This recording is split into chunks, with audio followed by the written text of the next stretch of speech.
أعوذ بالله من الشيطان الرجيم. بسم الله الرحمن الرحيم. وأيوب إذ نادى ربه أني مسني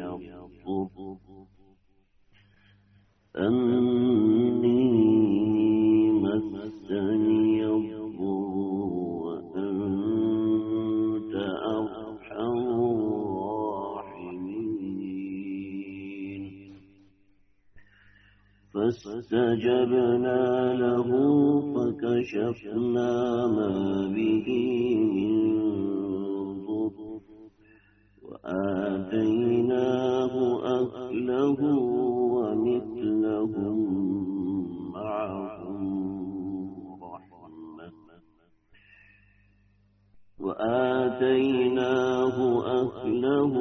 ومثلهم معهم رحمة من عندنا وذكرى للعابدين.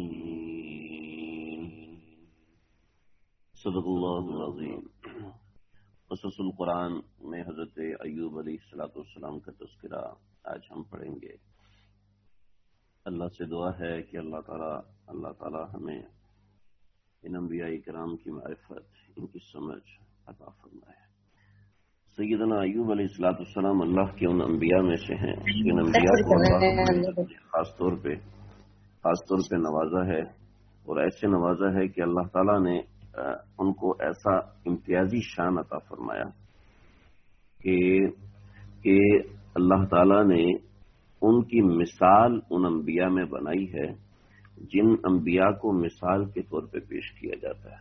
جیسے سیدنا موسیٰ علیہ السلام کو مثال کے طور پہ پیش کیا جاتا ہے، جیسے حضرت نوح علیہ السلام کو مثال کے طور پہ پیش کیا جاتا ہے، جیسے حضرت ابراہیم علیہ السلام کو، حضرت داؤد علیہ السلام کو لحن داؤدی کے حساب سے، حضرت سلیمان کو صحیح فیصلے کے حساب سے، حضرت خضر علیہ السلام کو اپنی تکوینیات کے حوالے سے، حضرت داؤد علیہ السلام کو حسن صوت کے حوالے سے، ایسے ہی حضرت ایوب علیہ السلام کو ان کے صبر کے حوالے سے جانچا جاتا ہے اور پرکھا جاتا ہے. حضرت ایوب علیہ السلام اللہ کے ان برگزیدہ پیغمبروں میں سے ہیں کہ جن پیغمبروں کو اللہ رب العزت نے خاص زندگی اور ایک خاص شرف ایسا عطا فرمایا کہ جو کسی دوسرے نبی کو حاصل نہیں ہے. وہ حسن و جمال ہر نبی کو حاصل تھا، لیکن حضرت یوسف علیہ السلام کا حسن سب سے زیادہ ممتاز تھا. ایسے ہی حسن صوت ہر نبی کو حاصل تھی، لیکن حضرت داؤد علیہ السلام کا جو حسن صوت تھا اس کا مقام اور اس کا معیار الگ تھا. ہر نبی کو اللہ رب العزت نے کچھ مقام اور کچھ خاص مرتبہ اور کچھ خاص حکومت عطا فرمائی، لیکن حضرت سلیمان علیہ السلام کی حکومت، حضرت سلیمان علیہ السلام کا مقام، حضرت سلیمان علیہ السلام کا درجہ ان میں سب سے اعلیٰ تھا. ایسے ہی حضرت ایوب علیہ السلام کا درجہ صبر کے حوالے سے اتنا عام ہے، اتنا اعلیٰ ہے کہ جیسا درجہ اللہ رب العزت نے کسی بھی نبی کو عطا نہیں فرمایا. حضرت ایوب علیہ السلام کے بارے میں ایک روایت ہے. امام احمد نے کتاب الزہد کے اندر، بہقی نے کتاب الشعب میں حضرت مجاہد سے روایت نقل کی ہے. فرماتے کہ قیامت کے دن 3 آدمیوں کو بلایا جائے گا.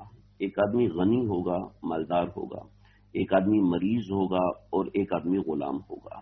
یہ تینوں وہ لوگ ہیں جو کہ مستحق عذاب کے ٹھہرائے ہوں گے. تو وہ کوئی حجت کر رہے ہوں گے، کوئی ایسی بات کر رہے ہوں گے.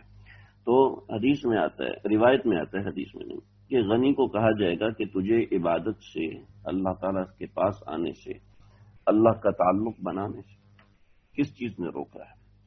تو وہ کہے گا کہ اے اللہ، اس میں میرا کوئی قصور نہیں ہے. اصل میں آپ نے مجھے بہت زیادہ کثرت سے مال دے دیا تھا، تو اس مال کی کثرت کی وجہ سے میں سرکش ہو گیا تھا. اور یہ تو مال کے اندر ایک عادت ہے کہ وہ جس کے پاس بھی جاتا ہے اس کو غافل کرتا ہے. تو اس میں میرا قصور نہیں ہے، اس میں مال کا قصور ہے کہ اس نے مجھے سرکش کر دیا، اس نے مجھے ایسے کر دیا. اللہ.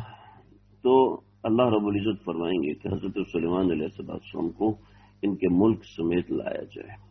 چنانچہ حضرت سلیمان علیہ السلام کو لایا جائے گا، ان کو اس شخص کو ان کا ملک دکھایا جائے گا، سلطنت دکھائی جائے گی کہ ان کی حکومت جنات پر بھی ہے، ان کی حکومت جانوروں پر بھی ہے، ان کی حکومت پرندوں پر بھی ہے.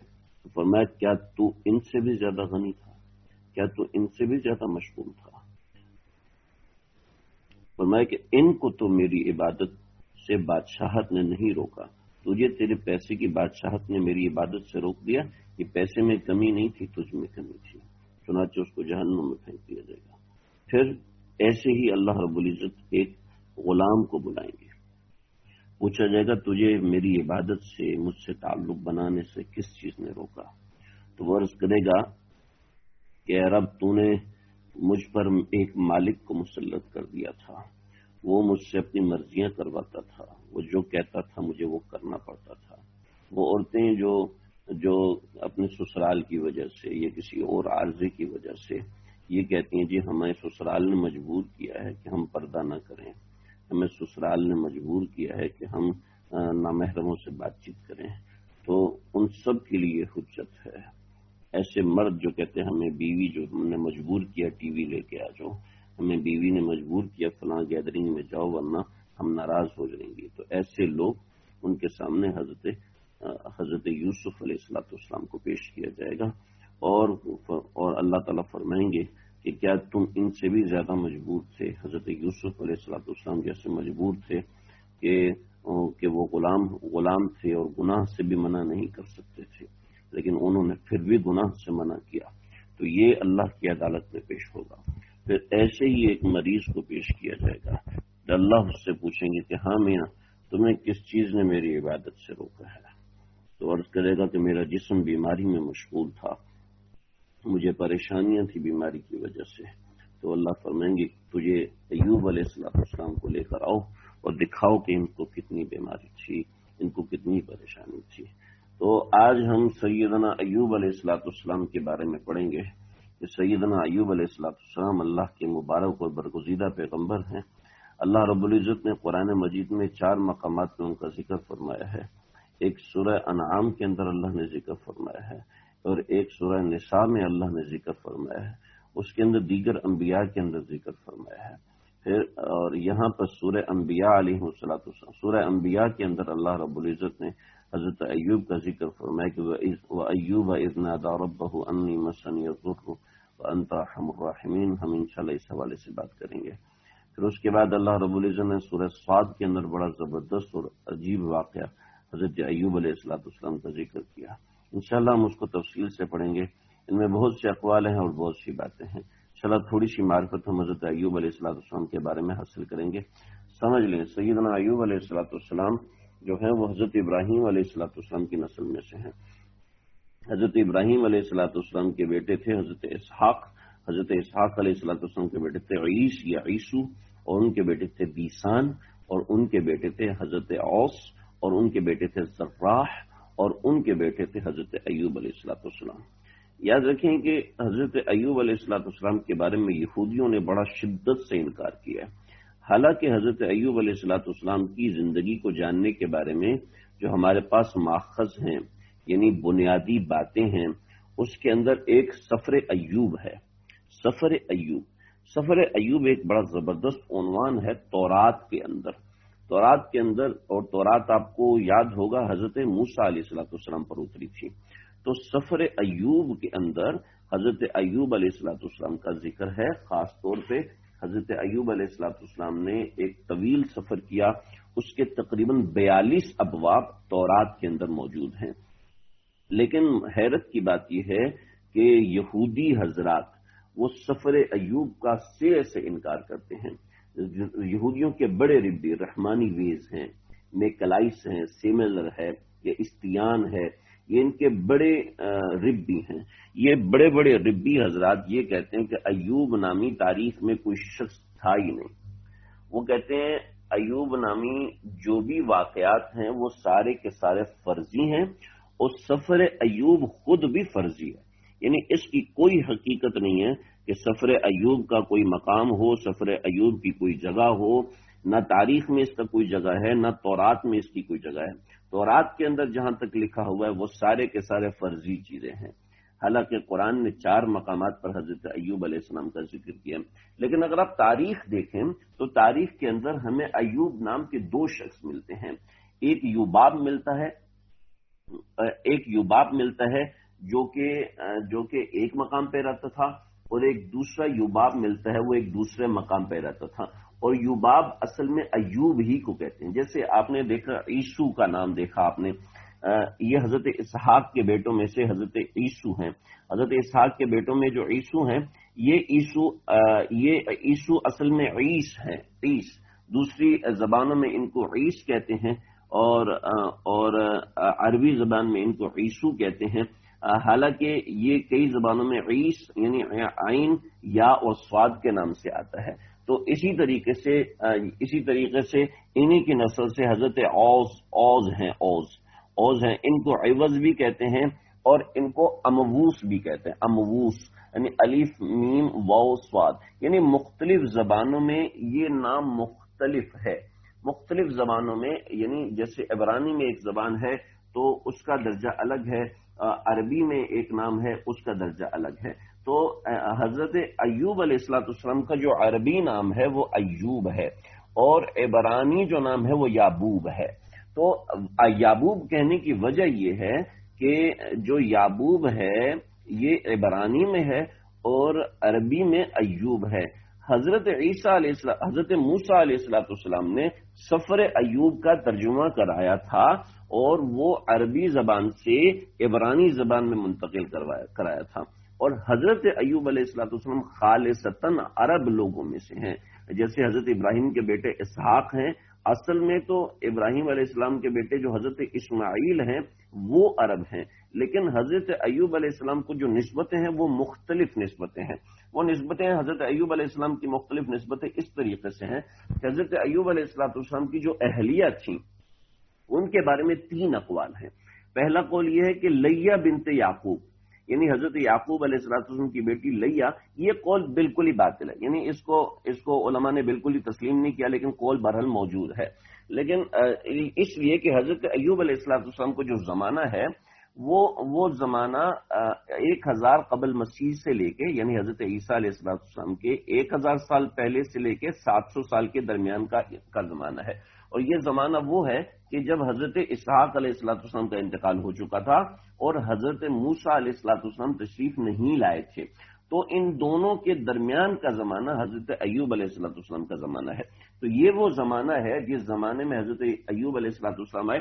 اس میں بہت سے اختلافات ہیں۔ کسی نے کہا کہ حضرت ابراہیم علیہ السلام سے پہلے جو یعقوب بن قطان ہے، یعقوب بن قطان وہ حضرت ایوب علیہ السلام ہے، حالانکہ ایسا بالکل غلط ہے، اس لیے کہ جو نسبتیں حضرت ایوب علیہ السلام کو حاصل ہیں وہ ایک تو حضرت موسیٰ علیہ السلام سے پہلے کی ہے، اور دوسری حضرت یعقوب علیہ السلام کے بعد کی ہے، تو اور تیسری نسبت ان کی یہ ہے کہ ماخیر بنت میشا بنت یوسف علیہ السلام، یعنی حضرت یوسف علیہ السلام کی ایک نواسی، یا پھر حضرت یوسف علیہ السلام کی وہ نواسی جو افراہیم علیہ السلام سے ہے، یعنی رحمت بنت افراہیم بنت یوسف علیہ السلام، یہ حضرت ایوب علیہ السلام کی اہلیہ تھی۔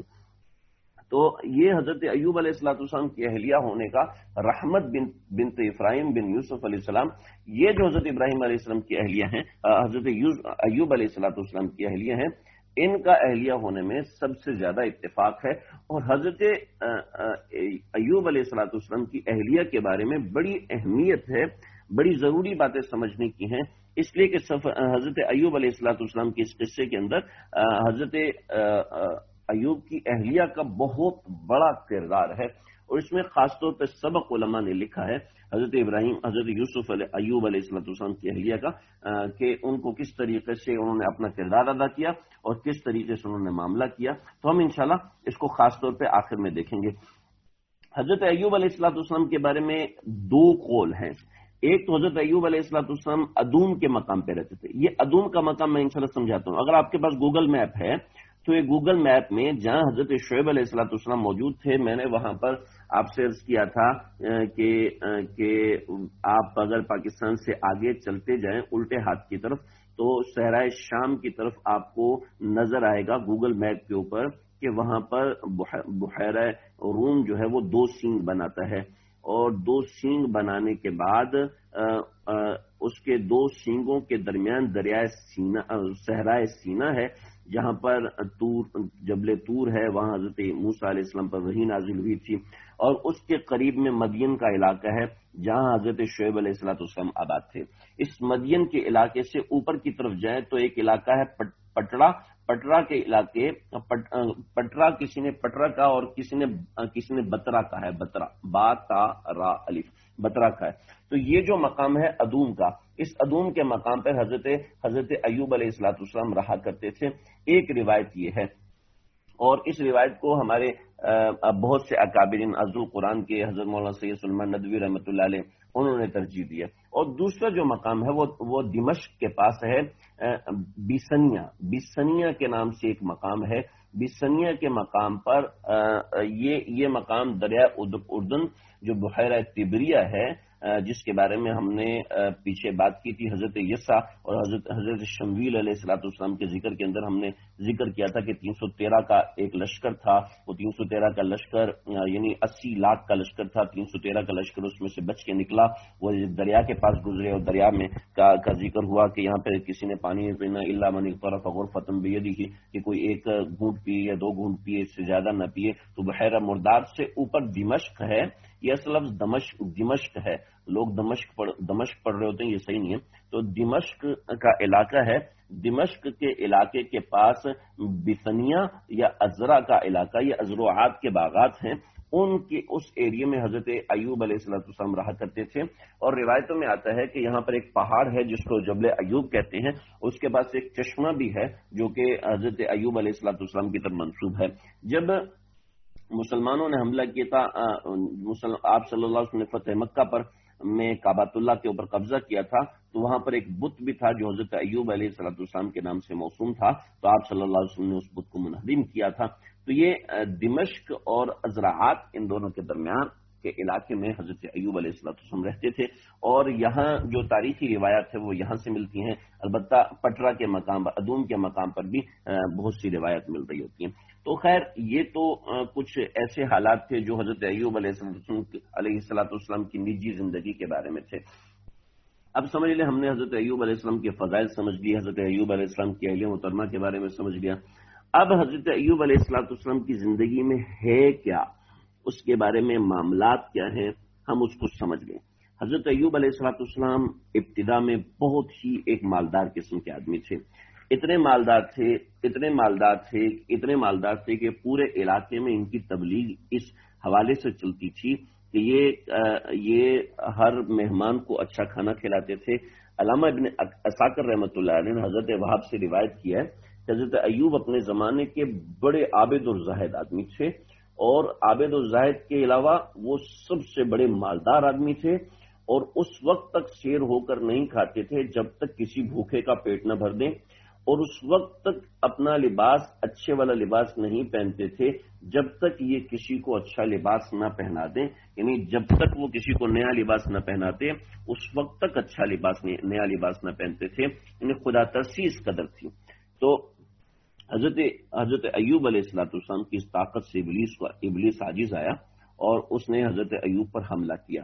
وہ حملہ کیا ہے انشاءاللہ میں اس کو آگے ذکر کروں گا، لیکن سمجھ لیں کہ ان کی مالداری کتنی زیادہ تھی۔ حضرت ایوب علیہ السلام کی مالداری اتنی تھی، امام احمد نے کتاب الزہد میں ابن عساکر کے حوالے سے ایک اور روایت نقل کی ہے، فرمایا کہ حضرت ایوب علیہ السلام کی شریعت کیسی تھی، کسی نے پوچھا تو حضرت وہاب نے فرمایا کہ توحید کی ترویج کرنا اور جھگڑا کرنے والوں کے درمیان صلح کرانا، یہ حضرت ایوب کی تبلیغ تھی۔ فرماتے ہیں اگر کسی کو کوئی حاجت ہوتی تو وہ اللہ کے حضور سجدہ ریز ہو جاتا، اپنی حاجت طلب کرتا اور اللہ اس کی حاجت کو پورا فرما دیتے تھے۔ پھر پوچھا گیا کہ آپ کا مال کتنا ہوتا تھا، فرمایا کہ 3000 بیلوں کی جوڑیاں ہوتی تھی ان کے پاس، یعنی ہر وقت 3000 فدان کہتے ہیں بیلوں کی جوڑی کو، اور خاص قسم کے بیل، اور ہر فدان کے ساتھ ایک غلام ہوتا تھا، اور ہر غلام کے ساتھ ایک عورت ہوتی تھی، اور ایک عورت کے ساتھ اس کا سامان وغیرہ اٹھانے کے لیے گدھا وغیرہ ہوتا تھا، اور ہر اس عورت کے ساتھ، ہر یہ غلام اور اس کی عورت کے ساتھ ایک گدھا اور اس کے ساتھ 14,000 بکریاں ہوتی تھیں۔ اور یہ بھی حضرت وہاب نے فرمایا کہ اگر آپ رات نہیں گزارتے تھے جب تک اپنے کسی مہمان کو کھانا نہ کھلا دیتے، کسی مسکین کے ساتھ مل کے کھانا نہ کھا لیتے۔ حضرت ایوب علیہ السلام کے اوپر آزمائشیں آئیں۔ کچھ ایسی روایات علامہ ابن عساکر نے نقل فرمائی ہیں کہ جس کے اندر حضرت ایوب علیہ السلام کا کوئی قصور سامنے آتا ہے، لیکن وہ روایت ہم صرف اس لیے نقل کر دیتے تاکہ سامنے والے کو پتا ہو۔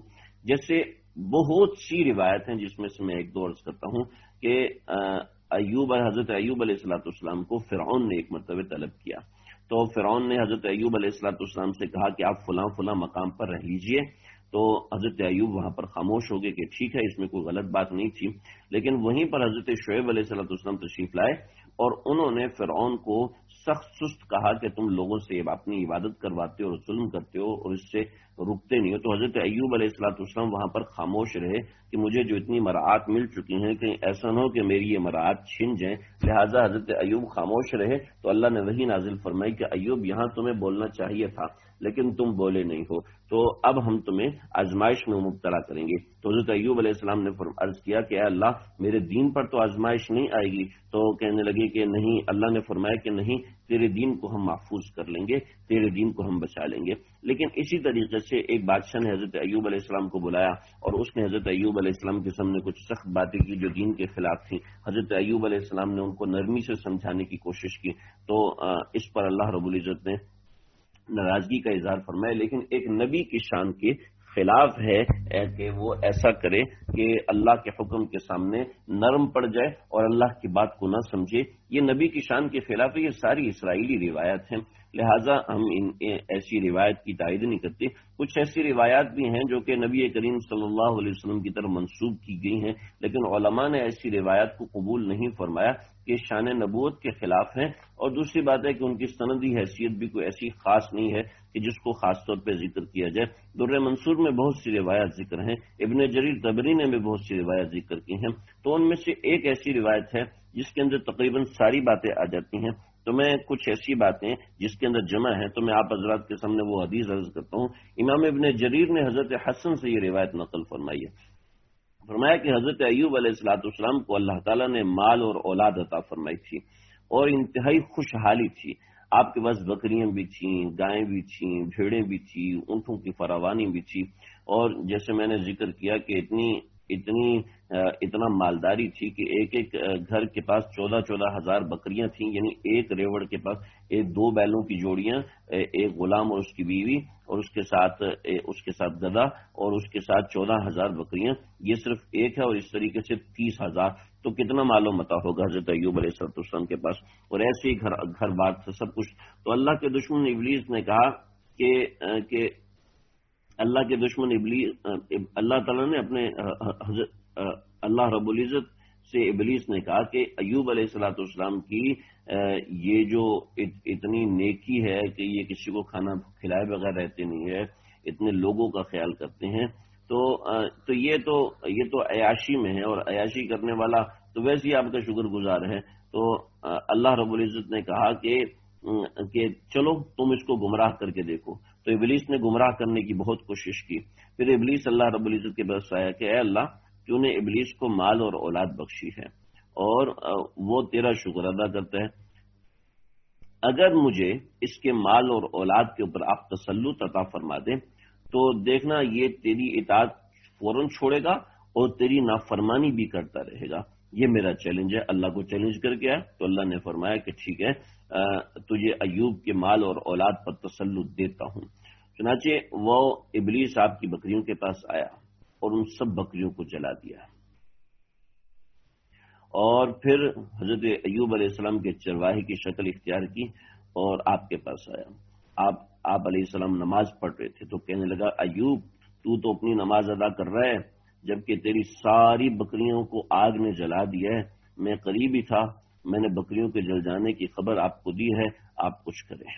تو حضرت ایوب علیہ السلام کو صدمہ ہوا، تو میں کہ اے اللہ، یہ مال تو نے دیا، تو نے ہی لے لیا، جب کوئی چیز باقی ہوگی تو وہ تیری آزمائش پر میں تیری آزمائش پر تیری تعریف کروں گا. اگر تو نے میرا مال ضائع کرنے کا ارادہ فرمایا ہے تو میں اس کی بچاؤ کی قدرت نہیں رکھتا، لہٰذا میں اس پر بھی تیرا شکر ادا کرتا ہوں. جب تک تو نے مال دیا اس پر میں تیرا شکر گزار ہوں، جب تو نے لے لیا تب بھی میں اس پہ شکر گزار ہوں. پھر شیطان نے دیکھا کہ یہ حربہ استعمال نہیں ہوا تو پھر دوسرا حربہ استعمال کیا. شیطان گائے کے پاس آیا اور ساری کی ساری گایوں کو جلایا. پھر ایوب علیہ السلام کے پاس آیا، گایوں کو جلنے کی خبر دی. حضرت ایوب علیہ السلام نے پہلے کی طرح جواب دیا، یہاں تک کہ اس لعین نے اونٹ جلائے، اونٹوں کو ضائع کیا، اور اس کے بعد آپ علیہ السلام کے گھر گیا اور گھر کی چھت گرائی. آپ کے 7 بچے تھے، سب کے سب اس چھت کے نیچے گرنے سے شہید ہو گئے. تو کہا اے اللہ، ایوب علیہ السلام سے کہا کہ اللہ تعالیٰ نے تیری اولاد پر دیواریں گرانے والے کو بھیجا اور انہوں نے دیواریں گرائیں اور وہ سب کے سب تیری بچے ہلاک ہو چکے ہیں. تو اب حضرت ایوب علیہ السلام کا صبر دیکھیں کہ کہا اے میرے رب، تو نے مجھ پہ احسان فرمایا. آج سے پہلے میں دن کے وقت مال کی محبت میں مشغول ہوتا تھا اور رات میں بچوں پر شفقت کرنے میں ان کی محبت میں مگن رہتا تھا. آپ میرے کان، میری آنکھیں، میری رات اور میرا دن اب سب کا سب تیرے ذکر، حمد، تقدیس، تحلیل کے لیے فارغ ہو گئے. جب یہ سنا تو ابلیس کو چڑھ گیا غصہ. اللہ کا دشمن ابلیس جب وہاں سے بھاگا ہے اور حضرت ایوب علیہ السلام کے لیے کچھ کر نہ سکا، پھر اللہ نے شیطان سے پوچھا کہ تو نے میرے بندے کو کیسا پایا؟ ہائے، ہم ایسے بن جائیں نا کہ شیطان ہزاروں کوشش کرے، ہزاروں بند باندھے، لیکن وہ ہمیں روک نہ سکے، ہمیں ٹوک نہ سکے، مقابلہ نہ کر سکے. وہ اللہ کے پاس خائب و خاسر ہو کے آئے، پھر اللہ پوچھے ہاں تو نے میرے فلاں بندے کو، عبداللہ کو، خالد کو، بکر کو، فیصل کو، فلانے کو کیسے پایا؟ تو ابلیس خائب و خاسر ہو جائے نا، پھر مزہ آئے. تو ابلیس نے کہا ایوب جانتا ہے کہ اس کی مال اور اس کی، ابلیس تو چالاک تھا نا، اس کی مال اور اولاد اللہ اسے واپس کر دیں گے، وہ اس وجہ سے مطمئن ہے. لیکن اگر مجھے اس کے جسم پہ تسلط عطا فرما دیں تو میں اس کو ایسی تکلیف دوں گا وہ تیری نافرمانی کرنے پہ مجبور ہو جائے گا. تو اللہ تعالیٰ نے اس کو آپ کے جسم پر تسلط دیا. شیطان آپ کے پاس آیا. اللہ. تو حضرت ایوب علیہ السلام کے جسم پہ ایک ایسی پھونک ماری کہ آپ کا جسم قدموں تک پھٹ گیا اور آپ مصیبت میں مبتلا ہو گئے، حتیٰ کہ بنی اسرائیل نے آپ کو بالکل الگ کر دیا، ایک الگ جگہ ڈال دیا. بعض روایت میں کوڑے میں ڈال دیا. اچھا، یہاں پہ ایک بنیادی بات سمجھ لیں، اس حدیث کو میں یہاں پر روکتا ہوں، بنیادی بات سمجھ لیں. ان عبادی لیس لک علیہم سلطان، علامہ ابن کثیر، امام بخاری اور بڑے بڑے ائمہ نے کہا ہے کہ اب شیطان کو انبیاء علیہم السلام کے جسم پر کسی بھی قسم کا کوئی تسلط حاصل نہیں ہوتا. تو واقعتاً حاصل نہیں ہوتا. یہ حدیث بھی اسرائیلیات میں سے ضروری، یہ روایت بھی اسرائیلیات میں سے کوئی ضروری نہیں ہے کہ سچ اور حق ہو، لیکن پھر بھی یہاں پہ جو بات لائی جا رہی ہے کہ شیطان نے خاص معاملہ کیا اور حضرت ایوب علیہ السلام کے ساتھ یہ خاص معاملہ تھا، اس وجہ سے ایسا معاملہ ہو سکتا ہے، ایسا ممکن ہو. لیکن چونکہ قرآن مجید میں جو معاملات آئے ہیں، جو آیات آئی ہے، ہم اس حوالے سے انشاءاللہ اس پہ بات کرنا چاہتے ہیں. تو میں کہ حدیث میں، روایت میں آتا ہے کہ اب آپ کا نہ مال رہا، نہ اولاد رہی، نہ دوست. آپ کی بیوی رحمت کے سوا کوئی بھی آپ کے پاس نہیں تھا. یہ ابن جریر نقل کر رہے ہیں. وہ آپ پر تصدیق کر رہی تھی، آپ کے لیے کھانا لے کے آتی، جب آپ اللہ کی حمد کرتے تو وہ بھی اللہ کی حمد کرتی.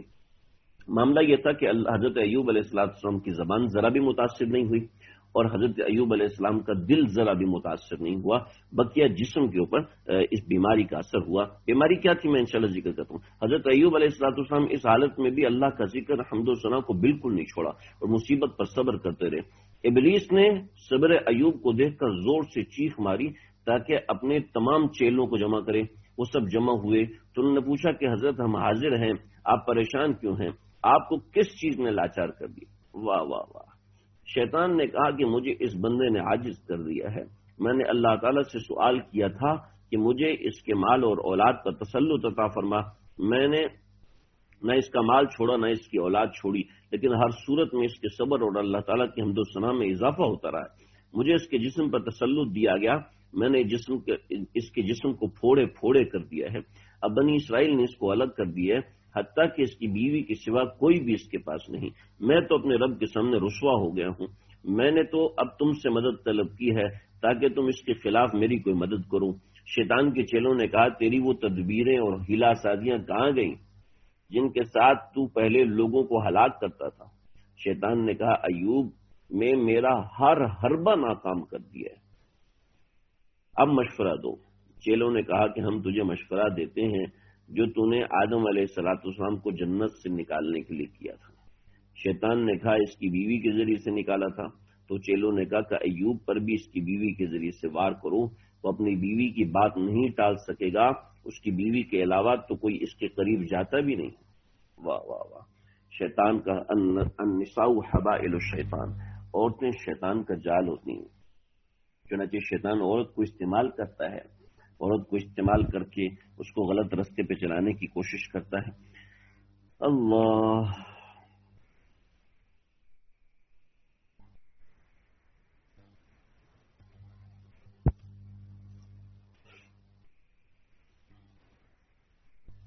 چنانچہ شیطان آپ کی بیوی کے پاس گیا، پوچھا کہ تمہارا خامد کہاں ہے؟ تو اس نے کہا یہ پھوڑوں کو کھجلانے والا شخص، اس کے جسم پر تکلیف کے آثار ہیں، یہ دیکھو یہی شخص ہے. تو شیطان ان کے لہجے سے یہ سمجھا کہ شاید یہ اپنے شوہر سے تنگ آ چکے ہیں، تو اس کو کچھ امید لگی نا. تو اس لعین نے حضرت ایوب علیہ السلام کی جو اہلیہ تھی ان کے دل میں وسوسہ ڈالا، اس کو گزشتہ زندگی کی نعمتیں اور مال و متاع یاد دلائی، حضرت ایوب علیہ السلام کی جمال اور جوانی کا زمانہ یاد دلایا. اب وہ جس کرب میں مبتلا تھیں اس کرب کا ذکر کیا اور کہا یہ مصیبت تو کبھی دور نہیں ہوگی. حضرت حسن فرماتے ہیں کہ بیوی کو جب خوشحالی کا زمانہ یاد آیا تو چیخ نکل گئی. ابلیس جان گیا کہ اب اس کے صبر کا پیمانہ لبریز ہو گیا ہے. چنانچہ کوئی شخص تکلیف میں ہے تو خوشیوں کا زمانہ یاد نہ کرے، اگر یاد کرے تو اللہ کا صرف شکر ادا کرے، شکوہ نہ کرے. شیطان بکری کا ایک بچہ لے کر آیا اور کہا کہ ایوب کے لیے یہ غیر اللہ کے نام پہ بکرا ذبح کرا دیں تو مصیبت سے بچ جائیں گے. یہ اس نے چلا کہ کسی طریقے سے اللہ کے راستے میں ہٹے. تو بیوی آئیں حضرت ایوب علیہ السلام کے پاس اور کہا کہ کب تک آپ اس عذاب میں مبتلا رہیں گے؟ کہاں ہے تمہارا مال، تمہاری اولاد، دوست، تمہارا حسن و جمال؟ بس یہ جانور ذبح کر دو، بس اللہ کا نام نہیں لینا، دیکھنا ٹھیک ہو جاؤ گے. مجھے ایک بہت بڑے بزرگ نے کہا ہے. اوہو. حضرت ایوب نے فرمایا کہ وہ اللہ کا دشمن ابلیس تیرے پاس پہنچ گیا تھا، اس نے تجھ پر پھونک مار دی ہے. ارے اللہ والے تو دیکھ کے پہچان جاتے ہیں، آنکھوں کی حالت کو دیکھ کے پہچان جاتے ہیں کہ ان کا کیا حال ہے، یہ کہاں سے بات کر رہا ہے، اس کا میڈیا کیا ہے، وہ جان جاتے ہیں، پہچان جاتے ہیں. تو پھر بھی ایوب علیہ السلام سے کہا شیطان نے تجھ پہ پھونک مار دی ہے، شیطان نے توجہ ڈالی ہے، مال، اولاد، صحت پر رو رہی ہو. وہ مجھے کس نے عطا کیے تھے؟ بیوی نے کہا اللہ نے عطا کیے تھے. پوچھا اس نے ہمیں ان نعمتوں سے کتنا عرصہ لطف اندوز کرایا؟ تو بیوی نے کہا کہ 80 سال. میں کہ اب کتنا عرصہ ہوا ہے تکلیف میں مبتلا ہوئے؟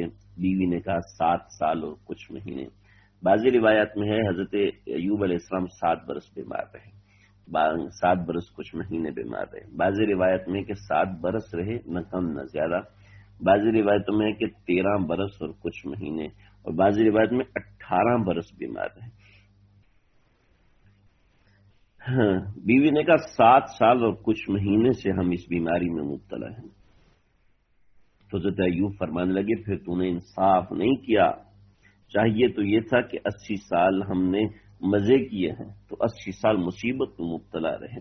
قسم بخدا اگر اللہ نے مجھے شفا دی تو میں تجھے 100 کوڑے ماروں گا، کیونکہ تو نے مجھے غیر اللہ کے نام پہ جانور ذبح کرنے کا مشورہ دیا ہے.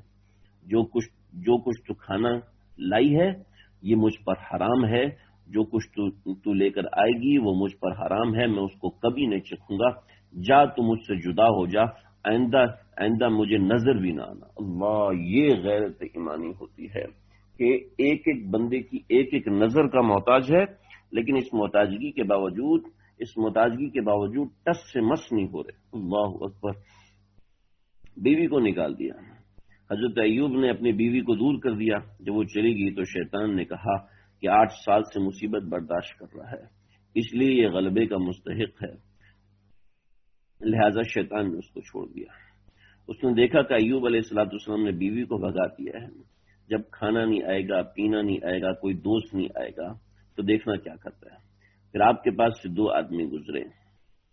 ایک نے کہا کہ اللہ کی قسم سطح زمین پر اللہ کی بارگاہ میں ایوب سے زیادہ معزز کوئی شخص نہیں ہے. ان 2 میں سے کہا ارے چھوڑو، اگر اللہ ان میں کوئی خیر دیکھتا تو اس مصیبت میں مبتلا نہ کرتا. یہ دونوں ایک روایت میں، دوسری روایت میں یہ دونوں حضرت ایوب علیہ السلام کے بھائی تھے اور صبح اور شام حضرت ایوب علیہ السلام کی عیادت کے لیے آتے تھے. لیکن انہوں نے حضرت ایوب علیہ السلام کے بارے میں ایک اور بات کہی، اور وہ یہ بات کہی کہ ضرور حضرت ایوب علیہ السلام سے کوئی غلطی ہوئی ہے تو اس کی سزا حضرت ایوب علیہ السلام کو مل رہی ہے. ایک روایت میں ہے کہ انہوں نے جانور کو ذبح کیا تھا اللہ کے نام لیے بغیر اور پھر اس کو کھا لیا، یہ انہوں نے غلطی کی ہے. اور اسی طریقے سے کچھ اور باتیں بھی کی تھیں. تو حضرت ایوب علیہ السلام کا دل دکھ گیا.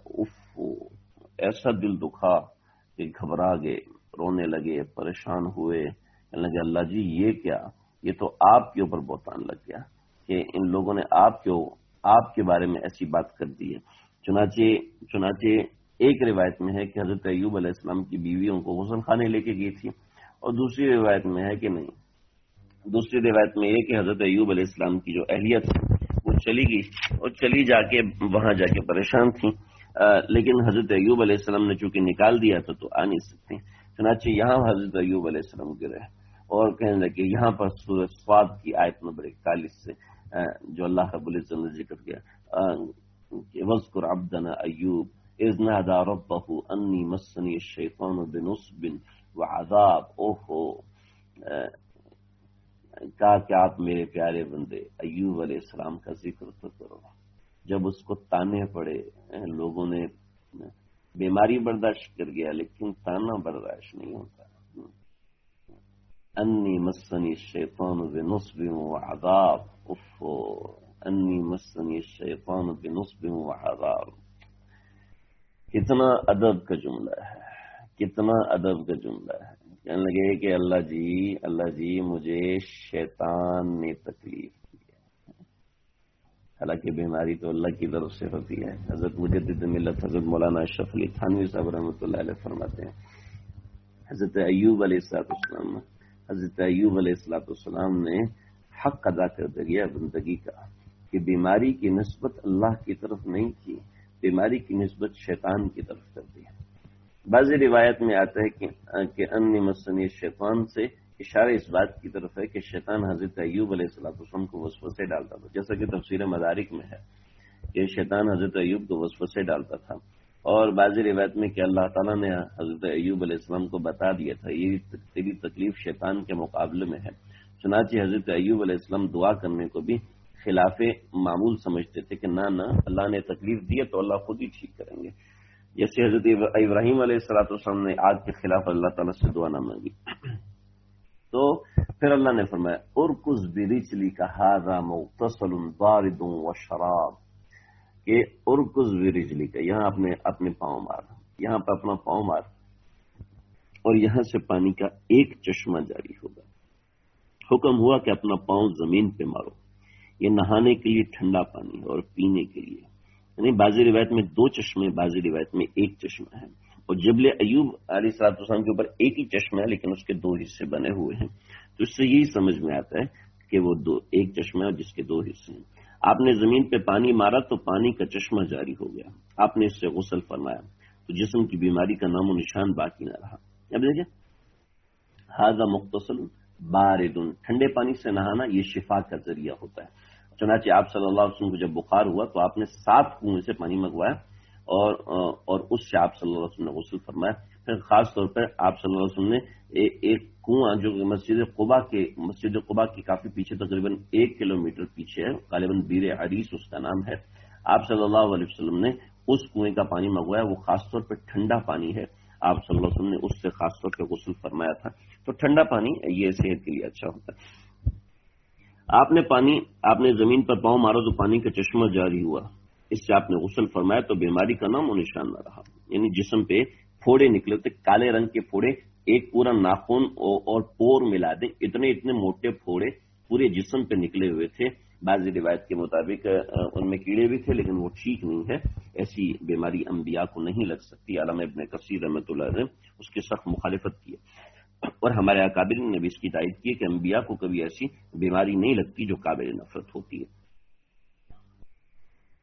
پھر آپ نے دوبارہ پاؤں مارا تو ایک دوسرا چشمہ رواں ہوا، آپ نے اس میں سے پانی پیا تو پیٹ کی انتڑیوں کی ساری بیماریاں ٹھیک ہو گئی، آپ تمام مردوں سے زیادہ حسین و جمیل اور خوبصورت ہو گیا، آپ نے ایک قیمتی جوڑا زیبتن فرمایا، بعض روایت میں وہ جنت سے ایک جوڑا بھیجا گیا تھا، اپنے مال اور اہل کو دیکھا تو اللہ رب العزت نے اس کو دگنا کر دیا تھا۔ وہ کیسے کیا تھا انشاءاللہ میں ذکر کرتا ہوں، حتیٰ کہ یہ بھی بیان کی کہ آپ پانی سے آپ نے غسل کیا، اس کے ان کے چھینٹوں سے سونے کی مکڑیاں اڑنے لگی تھیں۔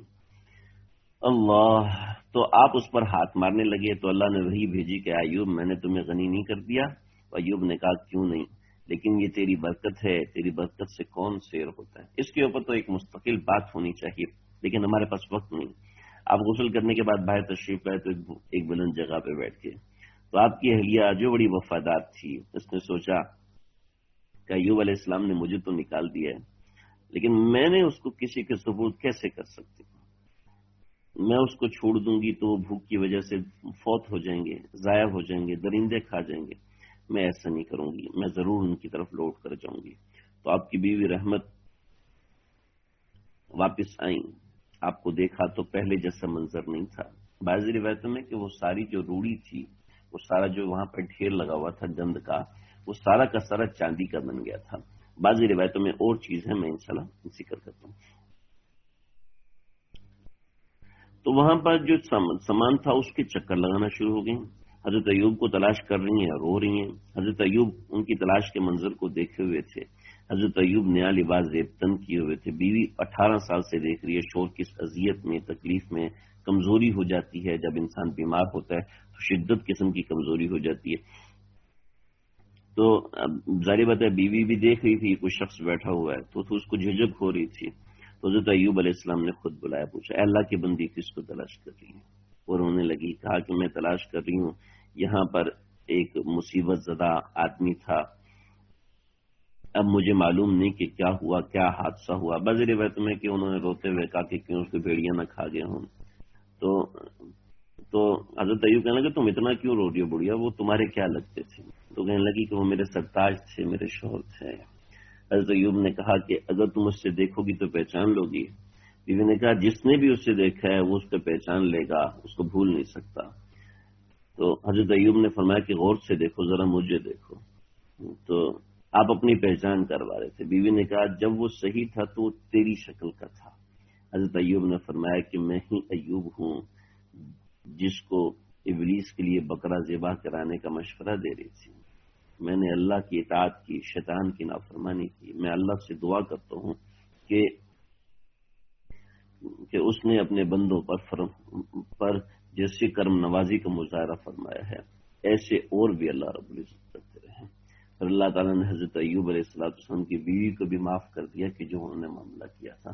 واضح حضرات نے کہا وَوَهَبْنَا لَهُ أَهْلَهُ وَمِثْلَهُ مَعَهُمْ رحمتم منا، تو رحمتم منا سے وہ ان کی بیوی رحمت مراد ہے، لیکن دراصل یہ نہیں ہے، بلکہ اس کے بارے میں اور بھی بڑی باتیں ہیں۔ اور باتیں یہ ہیں کہ حضرت ایوب علیہ السلام کو جب اللہ رب العزت نے دوبارہ صحت دی تو 2 کھلیان دیے حضرت ایوب علیہ السلام کو، ایک گندم کا تھا، ایک جو کا تھا، دونوں میں کوئی فصل نہیں لگی ہوئی تھی۔ حضرت اللہ تعالیٰ نے 2 بادل بھیجے،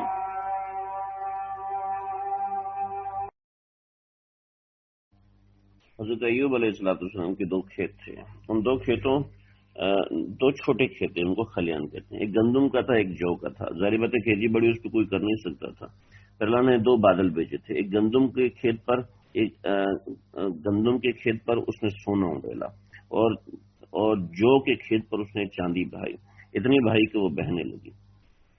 تو اس کے بعد اللہ رب العزت نے اتنا مال دیا، یعنی سونا اور چاندی اتنا زیادہ مال دے دیا پھر وآتیناہ اہلہ ومثلہم معہ، اس کے متعلق آپ صلی اللہ علیہ وسلم نے فرمایا کہ اللہ رب العزت نے ان کی بیوی ان کو واپس کر دی، یعنی پھر سے ایک دفعہ جوان ہوگی، جیسے کہ ابن مسعود کی روایت میں ان کی بیوی کو بھی اللہ رب العزت نے جوان کیا، جیسے حضرت ایوب علیہ السلام کو اللہ نے جوان کر دیا تھا اور اس کے بطن سے 26 بچے پیدا ہوئے، اور بعض روایت میں کہ 23 بچے حضرت ایوب علیہ السلام کی اہلیہ سے پیدا ہوئے ہیں، اور پھر ان کا بھی ذکر ملتا ہے، ذوالکفل بھی اس کے اندر ہیں جو کہ اللہ رب العزت کے بڑے برگزیدہ پیغمبروں میں سے ہیں۔ اور پھر ایسا اتنا سب کچھ ملنے کے بعد ایک مرتبہ حضرت بخاری کی روایت ہے، حضرت ایوب علیہ السلام غسل کر رہے تھے، اور غسل کرنے کے بعد غسل کرتے ہوئے اللہ رب العزت نے اوپر سے جیسے ٹڈی دل آتا ہے نا، وہ ہزاروں ٹڈیاں ایک وقت میں آتی ہے، تو ایسے ٹڈی دل آیا اور وہ سونے کی ٹڈیاں تھی ساری وہاں پر گری۔ حضرت ایوب علیہ السلام نے ان کو اپنے کپڑوں میں بھرنا شروع کر دیا، تو اللہ رب العزت نے فرمایا کہ ایوب یہ کیا کرتے ہو، اتنا مال ملنے کے باوجود بھی تم اتنے بھوکھوں کی طرح اٹھا رہے ہو۔ حضرت ایوب علیہ السلام نے کہا اللہ جی یہ آپ کی رحمت ہے، آپ کی رحمت ہے، آپ کی رحمت کو کوئی کیسے چھوڑ سکتا ہے۔ تو وَوَهَبْنَا لَهُ أَهْلَهُ وَمِثْلَهُمْ مَعَهُمْ، مثلہم کا ایک معنی یہ کیا ہے کہ اللہ رب العزت نے فرمایا کہ تمہارے 7 بچے جنت میں چلے گئے ہیں، تو کیا تمہیں وہی 7 بچے واپس چاہیے یا پھر میں تمہیں ان کی بجائے اور اولاد دے دوں؟ تو حضرت ایوب کہنے لگے کہ اللہ جی وہ بچے تو جنت میں ہیں اور چلے گئے ہیں، لہٰذا ان کو واپس بلانا تو کوئی ایسا نہیں ہے، لیکن آپ ان کی مثل مجھے اولاد عطا فرما دی، یعنی انہی کی طرح کے بچے مجھے عطا فرما دیجیے۔ تو اللہ رب العزت نے دوبارہ وہی اس طرح کی اولاد اللہ رب العزت نے ان کو عطا فرمائی۔ حضرت ایوب علیہ السلام اس مرض کے بعد بعضی روایت میں 94 سال تک، 70 سال تک، 75 سال تک، اور بعضی روایت کے مطابق 140 برس تک زندہ رہے، اور پھر حضرت ایوب علیہ السلام کا انتقال ہوا، اور وہیں دمشق کے قریب مقام جو ہے وہاں حضرت ایوب علیہ السلام کی قبر تھی، اب غالباً وہ کسی پہاڑ کا حصہ بن چکی ہے۔ حضرت ایوب علیہ السلام کے واقعے میں بہت سے اسباق ہیں، ہمارے پاس وقت بہت کم ہے، انشاءاللہ ہم اس کو مختصر پڑھیں گے۔ مصائب کے اندر نسبت اور تقرب اللہ رب العزت کی طرف سے جلدی ملتا ہے، جیسے کہ حضرت ایوب علیہ السلام کو تقرب ملا، اور تقرب کے بعد مصائب کے اندر جو اجر ملتا ہے وہ عجیب ہوتا ہے، یعنی مصائب بنسبت تقرب کے بھی آتے ہیں، یعنی جتنا انسان اللہ کا قریب ہوتا ہے اتنے زیادہ اس کو مصائب آتے ہیں۔ اشد الناس بلان الانبیاء ثم الصالحون ثم الامثل فالامثل، کہ تکلیف کے اندر سب سے زیادہ انبیاء رہتے ہیں، پھر صالحین رہتے ہیں، پھر جو ان کے قریب، اور پھر جو ان کے قریب۔ تو مصائب بنسبت تقرب کے آتے ہیں، جتنی انسان کو تقرب اللہ ہے اتنے انسان کو مصائب آتے ہیں، اس سے گھبرانا نہیں چاہیے، نمبر 1۔ نمبر 2، مصائب کے اوپر صبر کرنے سے اللہ کی رحمت کو بہت جوش آتا ہے، جیسے کہ حضرت ایوب علیہ السلام کے معاملے میں ہوا کہ اللہ کو ایسا جوش آیا، اللہ نے قرآن مجید میں بھی ان کا ذکر فرمایا، اور اس طریقے سے ان کو دنیا کے اندر اللہ رب العزت نے انعامات سے بھی نوازا، اور اس طریقے سے اور چیزیں بھی اللہ رب العزت نے دی۔ پھر تیسرا سبق اس کے اندر بڑا ہی اہم ہے، اور وہ یہ ہے کہ حضرت ایوب علیہ السلام کی اہلیہ نے جو ان سے وفاداری کی، تو اس سے سمجھ میں آتا ہے کہ حضرت ایوب علیہ السلام کی جو اہلیہ ہیں، بیوی کا وفادار ہونا ایک بہت بڑی اللہ تعالیٰ کی طرف سے دولت ہوتی ہے، ایک بہت بڑی اللہ کی طرف سے نعمت ہوتی ہے، اور عورت کو چاہیے کہ اس کی وفادار رہے، صرف اس کے پیسے کی دیوانی نہ رہے، صرف یہ نہ دیکھے کہ چلو شوہر کو خوش کرنا آپ کھانا بنا لو، بلکہ اس کو دل سے خوش کرنے کی کوشش کرے، ورنہ وہ کل پیسے نہیں دے گا، ورنہ وہ کل خرچہ نہیں دے گا۔ میں شوہر کی خوشی مطلوب نہ ہو، بلکہ اپنے اندر احساس پیدا کرے کہ میں نے شوہر کو کیسے خوش کرنا ہے۔ جیسے ہمارے گھر مہمان آتے ہیں تو ہم کسی کے لیے کیسا کھانا بناتے ہیں، کسی کے لیے کیسا کھانا بناتے ہیں، ہم کسی کے لیے بہت ہی پرتکلف کھانا بناتے ہیں، اور کسی کے لیے ہم ایویں نارمل سا کھانا منگاتے ہیں، چلو باہر سے لے آؤ، چلو پرانا رکھا وہ گرم کر کے دے دیں گے۔ تو ہم کسی کے لیے ایسے کرتے ہیں، کیوں؟ جس کے لیے ہم تکلف سے کھانا بنا رہے ہوتے ہیں، ہمارے اوپر مصیبت نہیں آئی ہوتی، لیکن ہم اس کا احساس کر رہے ہوتے ہیں۔ ایسے بیوی جب اپنے شوہر کا احساس کرنے لگتی ہے، دل سے احساس کرنے لگتی ہے، تو پھر وہ ایک وفادار بیوی بنتی ہے۔ یہ 3 باتیں ہوگی۔ چوتھی بات یہ ہے کہ کبھی اللہ کی رحمت سے مایوس نہیں ہونا چاہیے، جیسے حضرت ایوب علیہ السلام 18 برس تک شدید تکلیف میں مبتلا رہے، بہن بھائیوں نے چھوڑ دیا، رشتہ داروں نے چھوڑ دیا، علاقے والوں نے چھوڑ دیا، جو آپ کی دسترخوان پہ کھاتے تھے سب نے چھوڑ دیا، لیکن حضرت ایوب علیہ السلام کبھی بھی مایوس نہیں ہوئے۔ لہٰذا زندگی میں کبھی مایوس نہیں ہونا چاہیے۔ مایوس انسان ہمیشہ مار کھاتا ہے، اور پر امید انسان اگر اس کی ایک ٹانگ بھی ٹوٹ جائے تو وہ کبھی مار نہیں کھاتا، اس کی زندگی عکارت ہو جائے وہ کبھی مار نہیں کھاتا۔ حضرت ایوب علیہ السلام زندگی میں مایوس نہیں ہوئے، یہ ہمیں سمجھانا مطلوب ہے۔ تکلیف ہر شخص کو آتی ہے، اس کے سامنے حضرت ایوب کی زندگی ایک نمونہ ہے۔ اس کے ساتھ ایک آخری سبق وہ یہ کہ حضرت ایوب علیہ السلام کے اوپر ٹڈیاں گریں اور انہوں نے وہ فوراً اٹھانا شروع کر دی۔ تو اللہ کی جو نعمت مل رہی ہے اس کو فوراً لے لینا چاہیے، اس کو لینے میں نخرے نہیں کرنے چاہیے، جیسے حضرت ایوب علیہ السلام نے لی ہے اللہ کی نعمت کہ اللہ آپ کی نعمت ہے، میں اس لیے نہیں لے رہا کہ مجھے پیسوں کی ضرورت ہے، کہ سونے کا ڈھیر لگا ہوا پورا کھیت بھرا ہوا ہے، لیکن میں اس لیے لے رہا ہوں کہ یہ آپ کی طرف سے ملی ہے، آپ کی طرف سے ملی ہے، لہٰذا جو نعمت اللہ کی طرف سے ملے اس کو لینے میں تاخیر نہیں کرنی چاہیے۔ تو یہ کچھ واقعات سیدنا ایوب علیہ السلام کے متعلق تھے جو ہماری بات یہاں پر مکمل ہوئی۔ اللہ تعالیٰ سے دعا ہے کہ اللہ تعالیٰ ہمیں حضرت ایوب علیہ السلام کی زندگی سے جو یہ 5 اسباق ہیں اللہ ہمیں سمجھنے کی، عمل کرنے کی توفیق عطا فرمائے۔